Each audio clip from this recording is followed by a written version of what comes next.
Bonjour à toutes et à tous, j'espère que vous allez tous bien et que vous passez un bon week-end. Vous savez, dans ces moments difficiles, parfois, nous sommes confrontés à le besoin de changer de programme assez rapidement. Et donc, aujourd'hui, au lieu de se retrouver à l'église pour les cultes, là, dans nos locaux, nous allons faire le culte virtuel par webcam et par vidéo. Et donc, là où vous êtes ce matin, louons le Seigneur et adorons le Seigneur pendant un petit moment ensemble et pensons à toutes ces choses merveilleuses qu'il a accomplies pour nous, même pendant ces moments difficiles. Donc, je vous invite à arrêter la vidéo et là, passez un petit moment en famille ou là où vous êtes, si vous êtes seul ce matin, à chanter et louer le Seigneur. Et donc, je pourrais vous recommander quelques cantiques à chanter, bien sûr, En Jésus seul est mon espoir, un de nos cantiques préférés. À ta parole, un vieux cantique, mais un bon et un cantique qui nous encourage, mais aussi à te ressembler, encore un vieux, mais que nous aimons beaucoup chanter chez nous. Notre désir, c'est de ressembler à notre Sauveur et Seigneur Jésus-Christ dans tout ce qu'il est. Arrêtez la vidéo là et chantez là où vous êtes pour louer le Seigneur et après revenez pour louer le Seigneur en écoutant sa parole.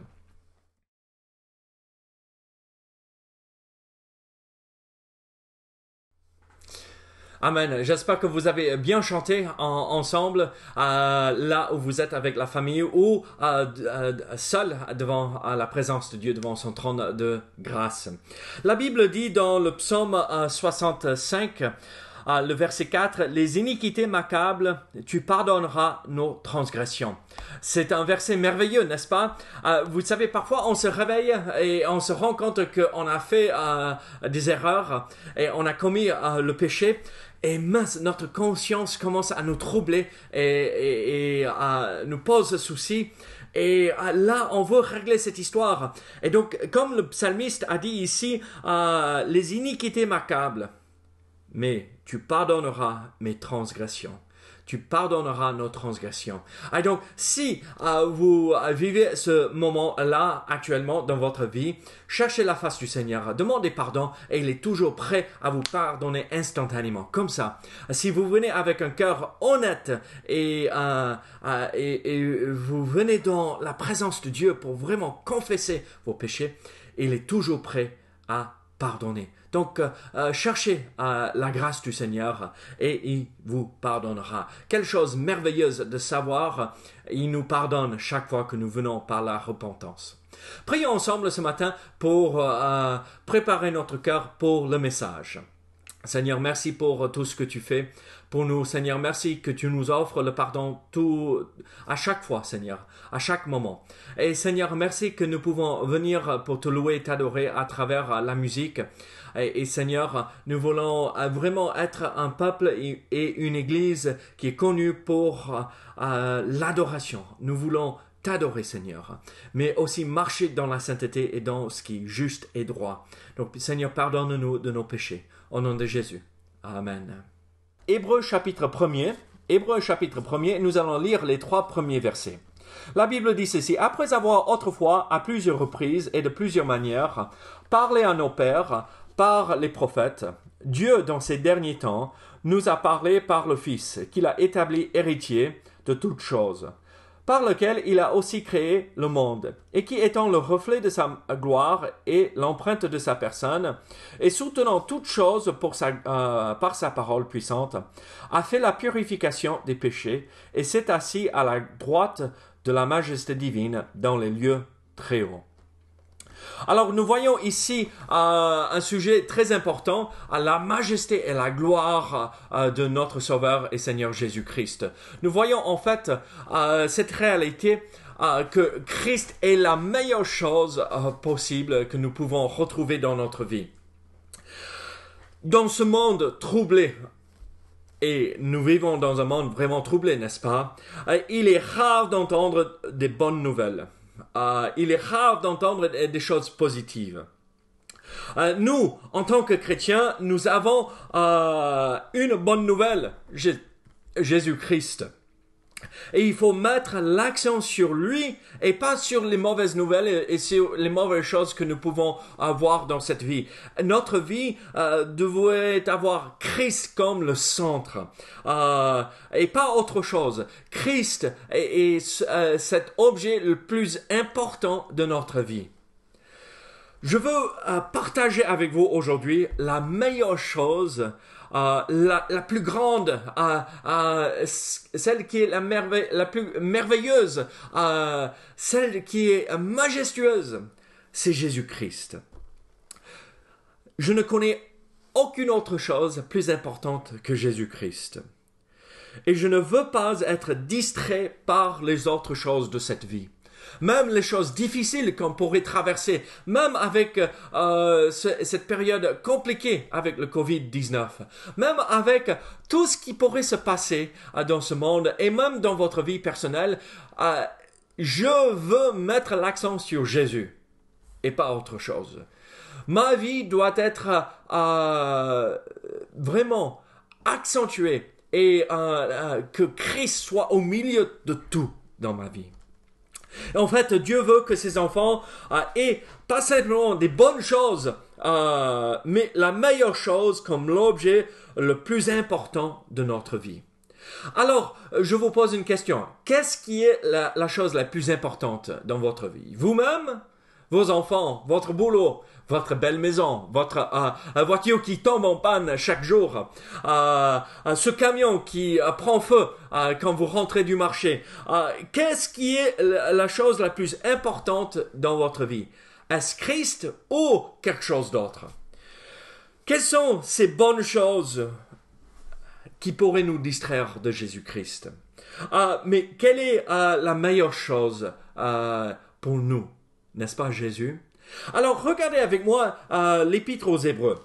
En fait, l'Épître aux Hébreux, vous le savez bien comme moi, l'Épître aux Hébreux nous révèle cette chose merveilleuse, Jésus-Christ. Cette chose si importante, l'objet, ce qui devrait être l'objet le plus important de notre vie, Jésus.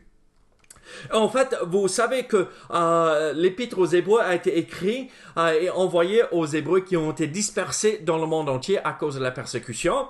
Et nous voyons que l'auteur divin, bien sûr, l'auteur divin, bien sûr, Dieu voulait mettre Christ en avant. Christ est la chose supérieure à toute autre chose. Mais aussi l'auteur humain que Dieu avait inspiré, en fait, les paroles qu'il avait données à cet auteur humain qu'il avait inspiré, aussi, l'objectif dans tout cela, c'était de mettre en avant Jésus-Christ. Pour rappeler à cette église du 1er siècle qu'ils avaient besoin de se rappeler de ce qui est la meilleure chose pour eux dans leur vie, Jésus-Christ. Les chrétiens hébreux, suite à des années de persécution, commençaient à être distraits par des bonnes choses de l'Église, au prix d'abandonner la meilleure chose. On ne va pas regarder toute l'épître aux Hébreux. Bien sûr, on n'a pas le temps de le faire aujourd'hui. Mais en fait, nous allons faire un court résumé rapidement là pour essayer de comprendre ce qui se passait. En fait, certains des croyants hébreux là, voulait suivre ou mettre l'accent sur les anges. Regardez verset 4, nous voyons ceci. Devenu d'autant supérieur aux anges qu'il a hérité d'un nom plus excellent que le leur. Car auquel des anges Dieu a-t-il jamais dit « Tu es mon fils, je t'ai engendré aujourd'hui » Et on voit la suite. On voit alors que l'Église était distraite par le ministère des anges. Et Dieu, il fallait inspirer sa parole et donner cette parole inspirée à cet auteur humain pour rappeler aux chrétiens hébreux que regardez, oui, les anges sont des bonnes choses. C'est des ministres extraordinaires, c'est des messagers de Dieu qui ont transmis la parole de Dieu. C'est la loi spécifiquement à Moïse. Oui, c'est des êtres créés de Dieu qui sont extraordinaires. Mais ce ne sont pas les choses ce ne sont pas des choses dignes d'être adorées comme Christ est digne d'être adoré. Et en fait, il ne faut pas les adorer du tout. Ils sont là comme nous, des serviteurs de Dieu. L'Église d'aujourd'hui a toujours ce penchant. Les chrétiens du premier siècle avaient cette tendance à tomber dans ce piège de vénérer les anges. Regardez verset 7. De plus, il dit des anges, celui qui fait de ses anges des vents et de ses serviteurs une flamme de feu. En fait, nous voyons, c'est que des serviteurs. Comme nous. Et en fait, vous vous rappelez, Jean était à deux doigts de se prosterner s'est prosterné devant un ange là dans le livre d'Apocalypse, et l'ange lui dit non, il faut pas m'adorer, il ne faut pas se prosterner devant moi je suis un serviteur comme toi. Donc on voit l'église du premier siècle est tombée dans ce piège, mais il faut pas le faire. Regardez, nous voyons dans tout ce chapitre premier que Dieu dit que Christ est supérieur aux anges. Donc il y avait ce souci au premier siècle. Il y avait aussi le souci ici que l'Église était distraite. Certains dans l'Église voulaient garder leur religion ou leur héritage religieux et regarder à Moïse ou à Josué ou à Aaron. Mais Christ est mieux que Moïse. Regardez chapitre 3, verset 3. Car il a été jugé digne d'une gloire d'autant supérieure à celle de Moïse. Donc Christ a été jugé digne de recevoir une gloire supérieure. Et donc la loi est inférieure à Christ parce que Christ a tout accompli dans la loi. Donc cet héritage religieux que vous avez reçu, cette religion que vous avez reçue avant de venir à Jésus-Christ par la foi, c'est inférieur. Donc ne retombez pas dans ces rites. Vivez pour Christ. Regardez le repos qui était offert aux Juifs avec Josué, entrer dans le pays promis. Ils voulaient revenir à cette idée-là. Mais nous avons un repos même supérieur en Christ. Aaron, Christ, chapitre 4 avec le repos. Chapitre 5 avec Aaron, nous avons un souverain sacrificateur bien supérieur au système sacerdotal avec la loi de Moïse. Et avec Aaron, nous avons un souverain sacrificateur qui peut compatir à nos besoins, qui est à la droite du Père et supérieur à Aaron. Alors, des hommes, bon, oui, avec Moïse, Josué, Aaron, oui, mais pas Christ. Certains voulaient aussi garder leur système religieux avec le tabernacle. Regardez chapitre 9. La première alliance, verset 1er de chapitre 9, la première alliance avait aussi des ordonnances relatives au culte et le sanctuaire terrestre. Un tabernacle fut en effet construit. Dans la partie antérieure, appelé le lieu saint, était le chandelier, la table, les pains de proposition. Et donc, par la suite, mais nous avons quelque chose de mieux. Regardez verset 23 de chapitre 9. Il était donc nécessaire, puisque les images des choses qui sont dans les cieux devaient être purifiées de cette manière, que les choses célestes elles-mêmes le fussent par des sacrifices plus excellents que cela. Donc, car Christ n'est pas entré dans un sanctuaire fait de main d'homme, comme le tabernacle ou le temple à l'époque. Christ n'est pas entré dans un sanctuaire fait de main d'homme, en imitation du véritable, mais il est entré dans le ciel même. Regardez, il voulait revenir au système de sacrifice, le système religieux avec le tabernacle et tout cela. Mais Christ est supérieur parce qu'il a accompli ce sacrifice une fois pour toutes. Alors, il y a ce danger d'être distrait comme l'Église du premier siècle était distraite, surtout les Juifs hébreux, les chrétiens hébreux, les Juifs qui se sont convertis, et ils voulaient garder cet héritage qu'ils avaient reçu parce que c'était un héritage riche, il faut le dire. Moïse, un homme merveilleux, Aaron, quelque chose d'extraordinaire, Josué, quelque chose d'extraordinaire, mais ce n'était pas, ils n'étaient pas Christ. Christ qui était supérieur. Mais nous voyons aussi aujourd'hui que l'Église a toujours besoin de mettre l'accent sur la meilleure chose. Et en fait, c'est une réalité, le même problème que l'Église du premier siècle avait, nous l'avons toujours aujourd'hui. L'Église d'aujourd'hui a toujours ce penchant de mettre l'accent sur ces bonnes choses au lieu de la meilleure chose. Et peut-être je vais vous choquer en disant ceci, mais c'est pas mon objectif, mais c'est d'évoquer quelques dangers là à éviter. Tout comme ceux du premier siècle avaient cette tendance de regarder à ceux qui les ont précédés, comme Moïse, Aaron et tout cela, nous aujourd'hui, nous avons la tendance de mettre l'accent sur le pasteur plus que la parole. Le serviteur, c'est ministre de l'Église plus que la parole de Dieu. Et vous me connaissez. Et ceux qui ne me connaissent pas, qui visionnent cette vidéo, vous entendez mon accent. Je suis pas français.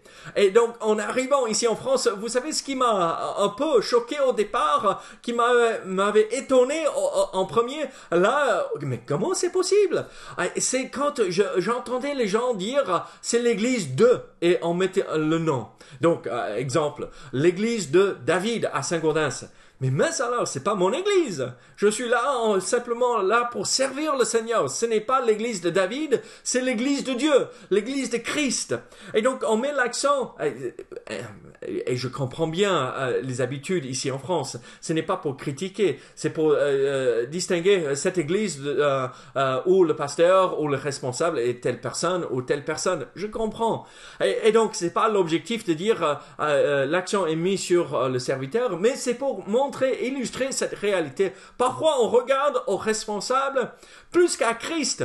Et la première chose quand quelque chose nous tombe dessus, c'est d'appeler le pasteur au lieu d'appeler Christ. Et donc, mettons l'accent sur la parole vivante et la parole écrite. Pas le pasteur. On met plus d'accent sur les ordonnances plus sur les ordonnances que le Sauveur. Combien de fois j'ai posé cette question? Encore, c'est pas pour vous choquer, mais combien de fois j'ai posé cette question à des gens quand je les rencontre? Vous êtes sauvés? C'est quand que vous êtes sauvés?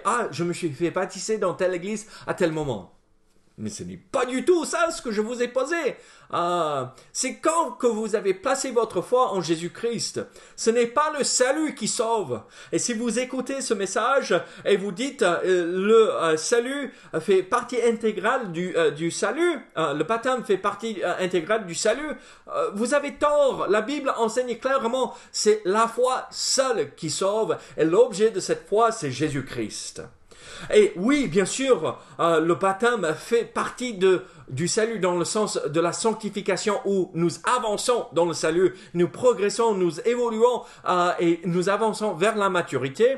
Et le baptême, c'est ce premier pas dans la vie chrétienne et le baptême doit suivre assez rapidement après ce moment où nous avons placé notre foi en Jésus-Christ. Mais le baptême ne sauve pas. Quand j'entends « Oui, je me suis fait baptiser », à ce moment, mais non, on met l'accent plus sur une ordonnance de l'Église que sur Christ lui-même et l'œuvre qu'il peut accomplir dans notre vie. Ce n'est pas la Sainte Seine, ce n'est pas le baptême qui sauve ou qui nous garde sauvés. C'est Dieu, par sa grâce et par la foi en Jésus-Christ qui nous sauve et qui nous garde sauvés. Il y a d'autres qui mettent plus l'accent sur l'adoration. que la personne qu'on devrait adorer. Combien de fois nous entrons dans les églises et nous sommes là en vacances et ou en déplacement et bon, c'est dimanche matin, donc je vais aller à l'église. Alors, on cherche une église, vous savez, sur l'internet et on trouve une église juste à côté de là où on est. Et donc on y va et on passe 2 heures pour le culte de dimanche matin et mince alors, vous savez ce qui se passe, on passe 1h45 minutes à l'adoration et on met pas beaucoup de temps sur Christ, la prédication de Christ et le message. La parole écrite et la parole vivante.